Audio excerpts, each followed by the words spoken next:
Welcome to the Speaking Podcast. You can find all our episodes on speakingpodcast.com. We're also on BitChute and YouTube, and you can find us at Speaking Podcast. I also have the Awakening Podcast, the Learn Polish Podcast, the Meditation Podcast, and the Crypto Podcast, and all can be found on roycollin.com. I always love to have guests from all over the world. This is a country I haven't been, Botswana, in Africa. Please welcome Pako Moshaga. No. Good enough. That's great. Moshaga. Yes, there you go. That's it. Thank you so much, Roy, for having me on your podcast, and good day to all the listeners. So you might let the listeners know, who's Paco? All right, so I'm a personal branding consultant, writer, and public speaking coach. I'm based in Botswana, which is in Africa. It's a very small nation, just over 2 million people in total. A bit about my passion. I have a passion for personal branding. I have a passion for self-image and the power of self-image in our everyday lives, really, and in how it affects our major and our minor decisions in daily life, within your career, within your business, your schooling, whatever it is that you do. I'm all about self-image, what it is, and how it affects your life and what you can do to change your life using your self-image and personal branding. So, I mean, we might as well start off on that, because if you're on the stage, you're being judged straight away. So, imaging, what would you advise people? Okay, so what I advise people is that first thing, image counts for a lot. It counts for a lot more than we think. You know, there's this saying, don't judge a book by its cover, right? And the saying exists because we judge books by their covers. That's how we are. So as people, we are visual. We look and we judge. And so the impressions that we give people based on our presentations count for a lot more than we think. Because we just think, as long as I put on something clean, something ironed, then it's fine. But we need to be intentional and understand that our presentation, whether it's online or offline, say something about us, either something positive or something negative. Very good. So you're both a branding coach and a public speaking coach. So what way does that work? How do you separate them into two different entities, or do you put everything under the one umbrella with websites, and then how you're promoting yourself? All right. So the way I promote myself is primarily through social media. I'm big on Facebook, LinkedIn, and Instagram, and I just launched a YouTube channel as well. So I do them under one thing. So public speaking is a subsection of personal branding. So personal branding is all about how you appear to the world out there. So whether it's in a job interview, a TV interview, whether it's your resume, or whether it's you speaking on stage or on radio, everything to do with how you present yourself to the world out there is under personal branding. So I do everything as personal branding and the subsections of personal branding, which also include public speaking coaching. And I always like to know the speaker's journey before you became a speaker. As a young man, how was Paco in school? Right, so I grew up with a terrible stutter. It's hard to believe, I know, but I used to stutter terribly, that I wasn't even allowed to read out loud in class, because I'd try and read and it just be the boy does, you know. So I had a very quiet childhood. I was very reserved. I was an introvert, extremely shy as well, because you know, kids, when you try and talk, they tease you and stuff. So at the end of the day, I just decided that, you know what, I'm just going to be quiet. I'm just going to be the quiet guy so that no one can actually tease me.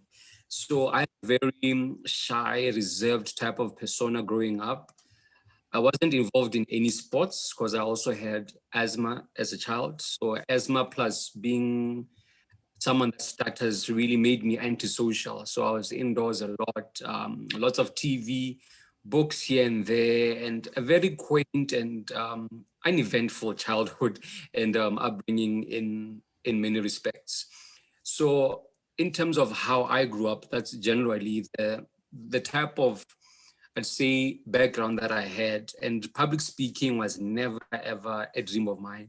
I used to shy away from anything that needed me to be in front of a group, in in front of a crowd, whether it's in class or it's at church or whatever it was, I used to shy away from that. So my current life compared to how I grew up is very different. It's totally on the other side of things. And it's quite interesting for people that know me from childhood. They are always shocked, like, is this really you? I know you from childhood. You didn't used to be like this. Since when are you into public speaking? Since when are you willing to be on TV, to be on radio, to be doing podcasts, and like, since when are you this person? So I get that a lot from people that know me from childhood. And like, I know you kind of help people overcome the fear of public speaking. So I'd like to know, what's your strategy when you're telling people, basically, because I had a similar journey to yourself, and you know, there's a lot of people, because we don't know about it, but how would you actually, what's your advice to someone that's basically quivering in the corner?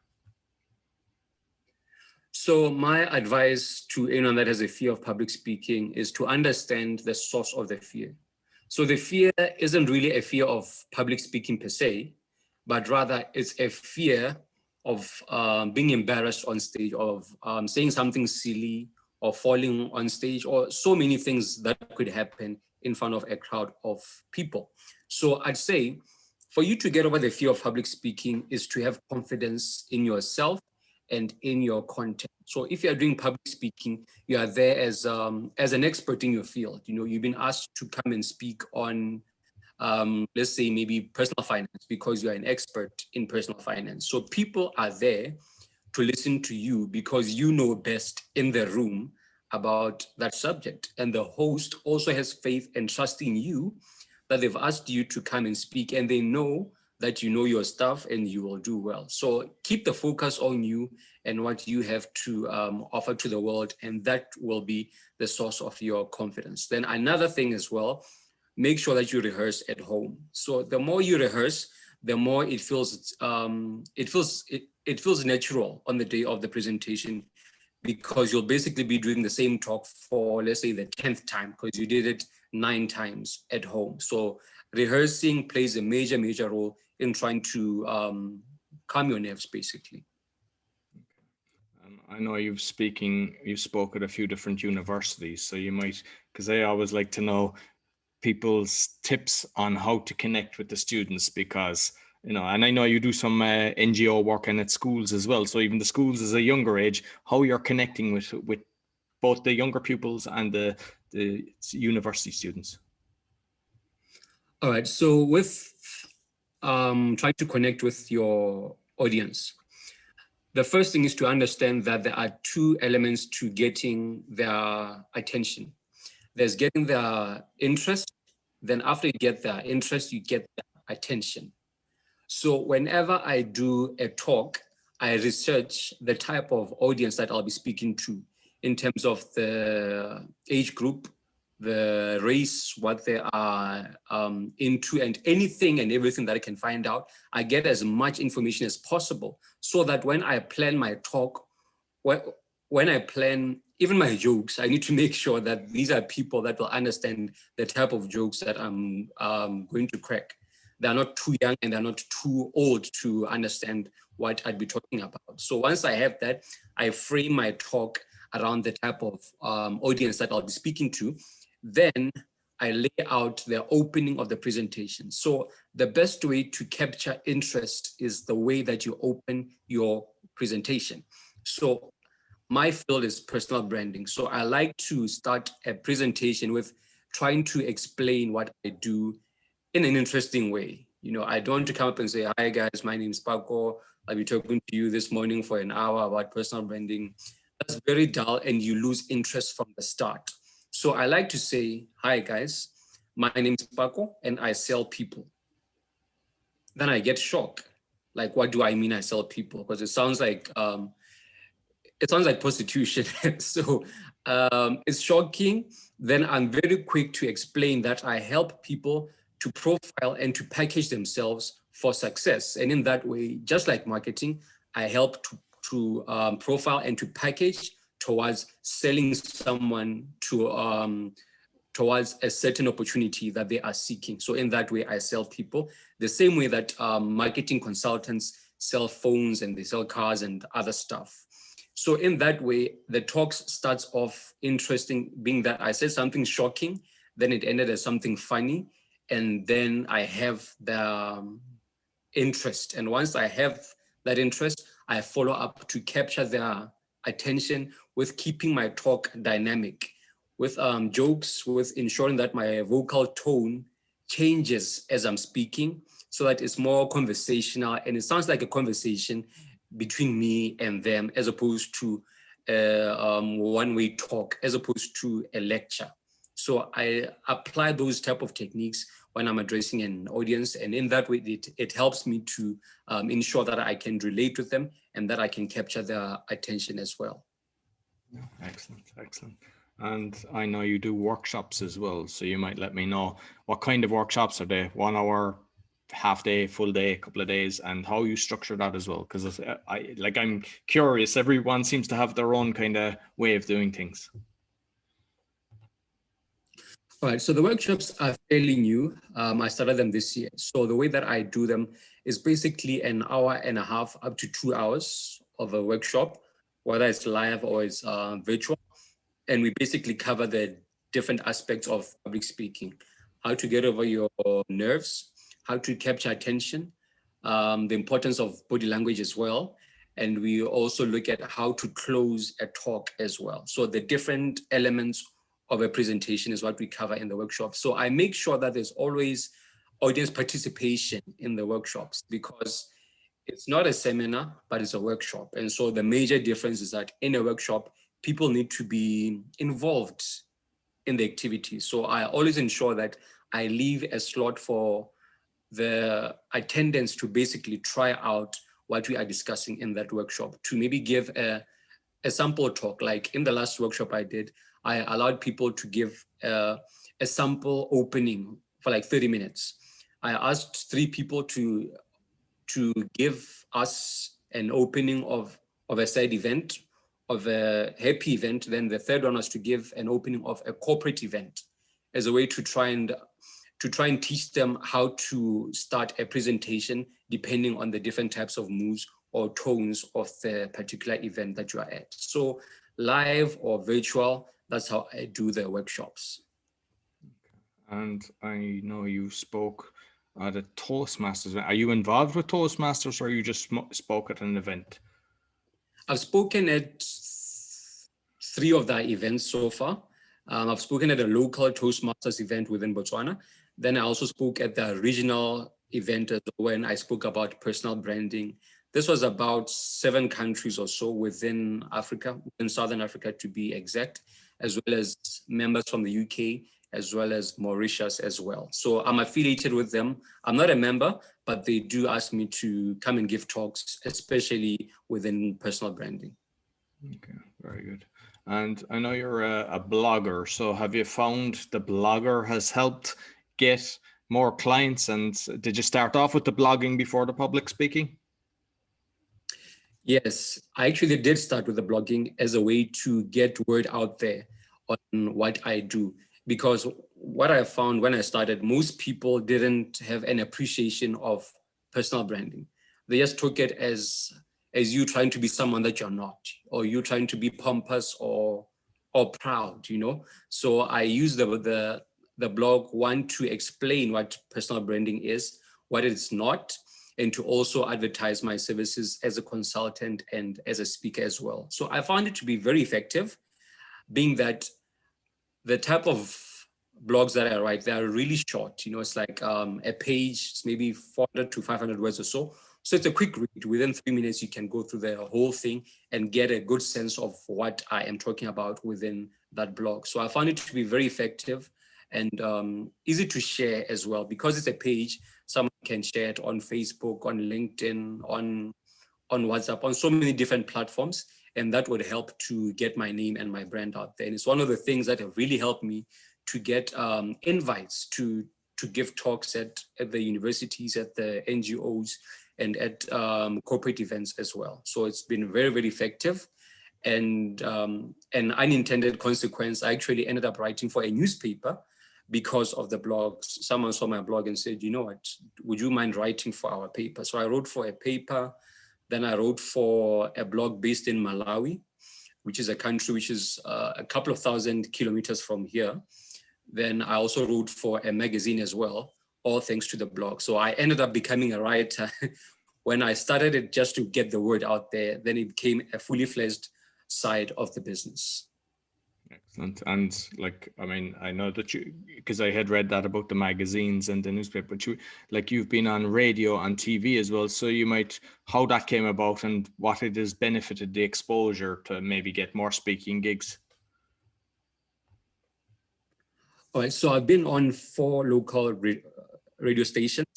And for me to get there really was really through social media. When I started, I was big on Facebook. I put up all my content, all my pictures, all my clips on Facebook. So people would see those, and ultimately I would get calls from radio saying, you know what, we saw you on Facebook, you're talking about personal branding. What is personal branding? Can you come and explain to our people what this is all about and why they need to know about personal branding and how they can form their own personal brand. So it helped a big deal in getting the brand out there, because these are nationwide radio stations which are also available online. And so people outside the country could also tune in and hear me speak about personal branding. Then I was also on TV as well, which came as a result again of social media. So locally, Facebook is huge, and most companies and most speakers use it as a primary platform to get their brands out there and get their names out there as well. So all of these opportunities primarily stem from either Facebook or LinkedIn. And yeah, I mean, they're the ones I use actually as well for promoting the podcast. Even though I use Twitter, I'm finding that with Twitter, even though there's, I don't know, something like 4,500 followers, it's not really followers because there's no interaction. And I've checked loads of profiles of different people, and it seems to be the same. Sometimes people have 10,000, 20,000. There's zero interaction. And I think we have to get out of the thing where we think it's better to have 100 people that are actually interacting with you than 10,000 that are not. It's like a follow for a follow. I follow you, you follow me, but we don't really care about each other. So true, so true. So I found that Facebook and LinkedIn are by far the most interactive platforms that I've seen. Twitter is good for shorthand writing, 1-minute sentences, just very brief, and it is big on trends. You know, something has to be trending, then people will respond and tweet and stuff. And so for actual conversation and interaction, LinkedIn for the in-depth talks, Facebook for the more social, casual, but still value-adding conversations. So definitely, I agree with that. And that's why I'm actually not on Twitter, because I tried it out and I didn't really get that traction. I would put stuff out there, but I really wouldn't get the vibe that I was looking for. Then I said, you know what, let me use what I know has been working for me all these years, and which is Facebook and LinkedIn. I find that with Instagram as well, same thing. I'm not getting much interaction, and I found it's a lot of time. You know, you're posting all the different things, so that's why I said, yeah, I kind of went down the Facebook and LinkedIn route. I find the best for interacting with. And like, I know you do a lot of pro bono work for the schools that we mentioned, but like for, say, NGOs and everything. Do you do much of that, and do you find that by doing that it's actually opening the door for getting more engagements, paid engagements? Yeah, so the way that I started actually, I started doing NGO work, because I didn't have a brand at all. Like, no one knew about me, and so I didn't have any weight to my name. And so I would do pro bono work to get traction, and also to build a portfolio of talks, a portfolio of clips, pictures as well, and to really try and just get people interested in what I'm doing. And so I found that it's almost unavoidable to start with pro bono work, because if you're coming in with no known brand, with no track record, no portfolio, no one is willing to listen to you.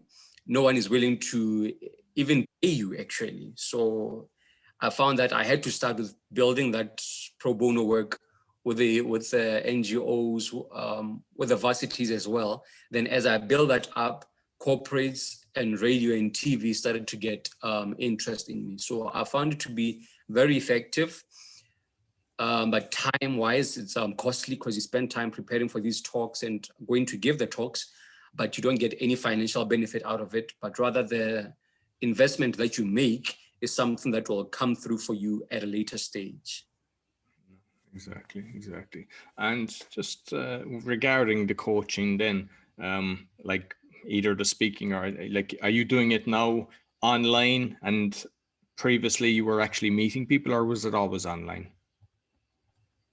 Well, previously I was meeting people. Then after COVID and the lockdowns and everything just became virtual. So now I do exclusively virtual sessions on Zoom, on Teams, on WhatsApp and stuff. So everything is virtual, which is great because now I can reach a much wider market. Because I think prior to COVID, virtual meetings weren't really big here. We're big on face-to-face meetings. So if someone was, say, across the country, they would want to see me face-to-face. So they would have to come here. And it's a lot of planning, a lot of logistics, cost as well. And so virtual meetings have really worked in that I can now have sessions with virtually anyone across the world. No, I think people don't realize that even same with me, my first few podcasts I started in 2018. I mean, I used to meet the people, and you're like chit-chatting for maybe half an hour beforehand, you're organizing everything. It's half a day gone. Whereas now you can have an hour and then do another one and another one. And yeah, if you're whatever price you're charging per hour, you can, as a speaker or as a coach, you can actually multiply it. And as you mentioned, international now. So you've opened up the whole market without having to, leave your house. 100%. And it's also very, very cost effective as well, because I don't have to travel anywhere. I don't have to spend on transport, on accommodation or anything. I can do everything from the comfort of my home and still give the same value, if not even more, because now I'm able to do group coaching online as well. And so that's basically getting paid per person. And so it's much more valuable this way, actually. Yeah. And like I find, whether it's Zoom or Teams or any of these different systems, the fact that you can actually record as well, because sometimes if you're actually going, I don't know, do you do that? Maybe a client wants that they can go over something just to refresh themselves. But even, with the podcast, for me, I mean, I used to record it because I used to just physically sit down and just do it. But now with all the Zooms, I'm able to reach other platforms like BitChute and YouTube. And I assume with your clients, they have the option, if they wanted to record it, that they can, rather than making notes, because I think you're totally present when you're listening to the person and not having to make notes. And then you can go back later when you're actually listening again, and it just, reaffirms what you've just heard. 100%, because with clients, before the Zoom calls and everything, they would have to take notes as I speak, and it's hard to listen to someone and write notes at the same time. And so they really wouldn't get the full value out of the sessions. But with this now, they can record and at their own time go over it over and over again. So it's very beneficial both ways. And as a speaker, it allows me to also have a record of the podcast discussions, of the interviews, of the sessions, and so build my own, I'd say, content portfolio as well, which I can use in future and to use on other platforms, as you said, like YouTube, or through podcasts, or through whatever means that I want to. So it's a plus on many, many levels. Yeah, I think because like a lot of speakers, some speakers are just speakers, but you've taken a niche, which is the personal branding. And I like that, because then it's like, if there's 10 different speakers and somebody's interested in the personal branding, to you step up above the crowd, rather than, they're all just speakers and can talk on it, but wouldn't specialize in it. And I think that's probably an advantage that speakers should do. They should pick a niche, because then it's, they're better, easier to get, jobs from that, whether it's coaching or just in, events. 100%. And that's actually something that I raise with my clients, that for you to have a brand, you need to be known for something specific. You need to have a field so that when people think personal branding, they think Pako. Or when they think personal finance, they think of someone else. So you get opportunities that are in line with your own expertise, and you don't waste time by getting calls on stuff that you can't do, stuff that you're not good at.